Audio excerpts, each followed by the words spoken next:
Hey, this is Perry, and what would Perry do? Thanks for joining me. I've got a great question here from Asa about hiring. Let's check it out. What are some good tools or ways to hire the right person for the job?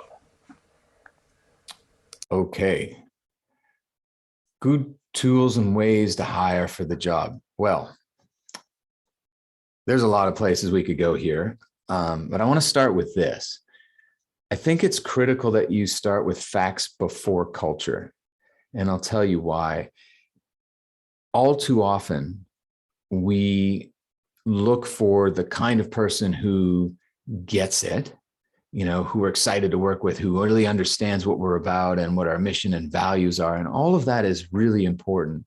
But it's super common to find somebody that is a fit and gets it. And then once they're in the job, we find out that really their qualifications don't match up with our expectations. So before you get enamored with somebody in terms of culture, make sure they're really truly a fit. It seems obvious, but I can't tell you the number of the times that this happens, that this mistake happens. So, facts before culture. Number one, uh, do you have a criteria in terms of the qualifications and the skills that you need? If you do, set that criteria, make it very clear and succinct. And that's your first vet.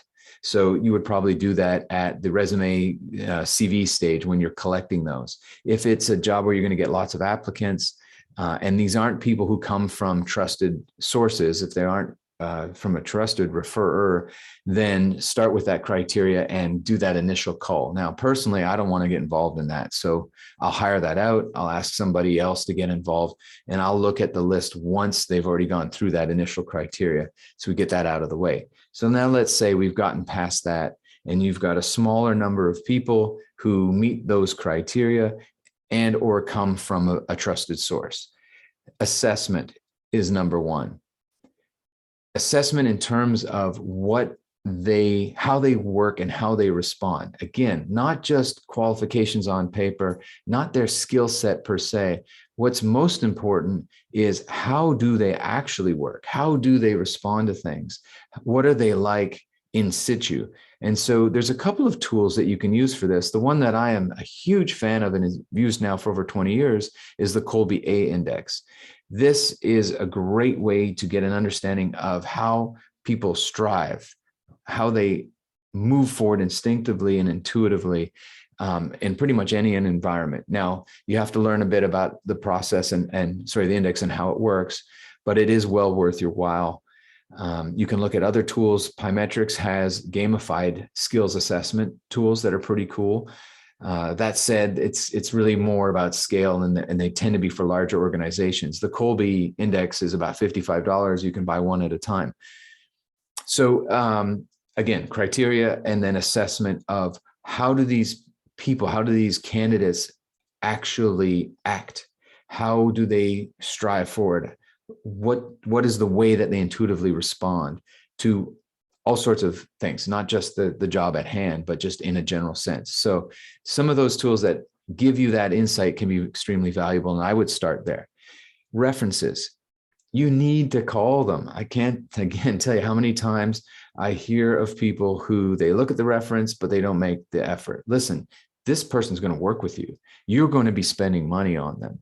You are making a major investment in orienting them and bringing them up to speed. And the impact that they have on your organization is huge, generally speaking. So it is worth that 5 minutes to make those reference calls.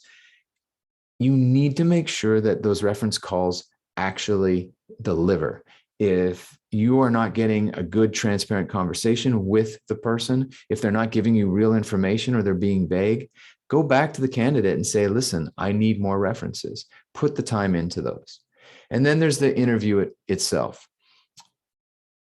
The interview itself, if you can meet people in person, and you may be hiring for remote, because we're in this virtual world in a lot of cases, so be it. But let's start with in person. If you can, switch up the standard interview format and get out of the office.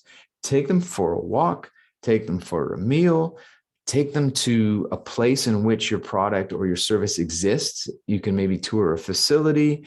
even if it's a warehouse, or maybe you can go to one of your clients' places of business and see it in action. And what you were looking for here is to get a sense of, again, how they react to things.